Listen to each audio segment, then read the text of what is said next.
नमस्कार दोस्तों। पश्चिम एशिया में जो युद्ध हो रहा है उसका असर अब अदर देशों में भी पड़ना शुरू हो गया है। भारत जैसे देश भी उसके असर से बच नहीं पा रहे हैं।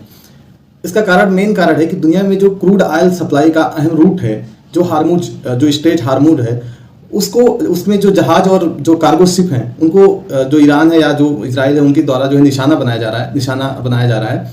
तो इसके कारण जो तेल और क्रूड ऑयल का सप्लाई है वो बाधित हो रहा है। बाधित होने की वजह से जो सप्लाई चेन है वो टूट रहा है। टूटने की वजह से सभी दुनिया के लगभग देशों में इसकी कमियां महसूस हो रही हैं। तो भारत में भी अभी होली के बाद से गवर्नमेंट ने यहाँ पे जो बुकिंग का डेट था, जो 12 दिन 15 दिन में बुकिंग होती थी, उसे सरकार ने बढ़ाकर 21 दिन कर दिया, 21 से 25 दिन कर दिया। अब क्या हो रहा है कि जिसके गांव में और शहरों में भी दोनों जगह पे अफरा तफरी मची है। गैस को लेकर, जो रसोई गैस है उसको लेकर अफरा तफरी मची है।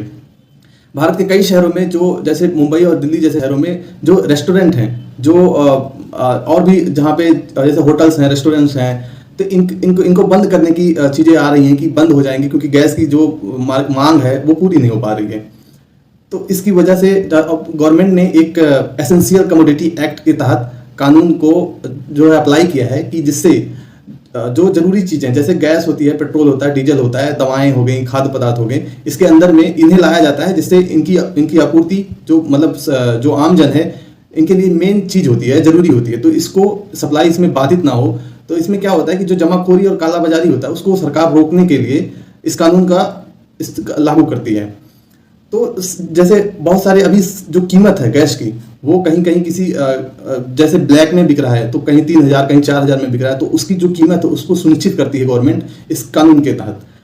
और अगर इसमें कोई नियम तोड़ता है तो इसमें सजा का प्रावधान भी है कि 3 माह से लेकर 7 साल तक की सजा दी जा सकती है इसके तहत, इस कानून के तहत।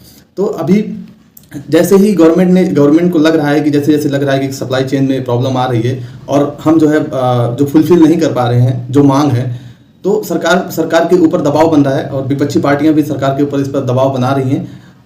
और इसका असर अब गाँव में भी दिखना शुरू हो गया। जो गाँव में भी इसलिए दिख रहा है क्योंकि रसोई गैस का उपयोग गाँव में भी बड़े लेवल पर होता है।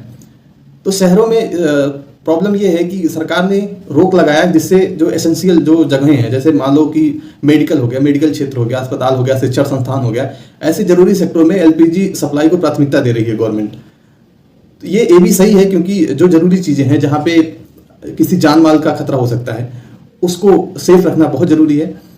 और अभी ये बहुत टाइम तक रहने वाला है, क्योंकि अभी युद्ध का माहौल है वो अभी बनता ही जा रहा है, आगे बढ़ता ही जा रहा है। तो अभी इतना जल्द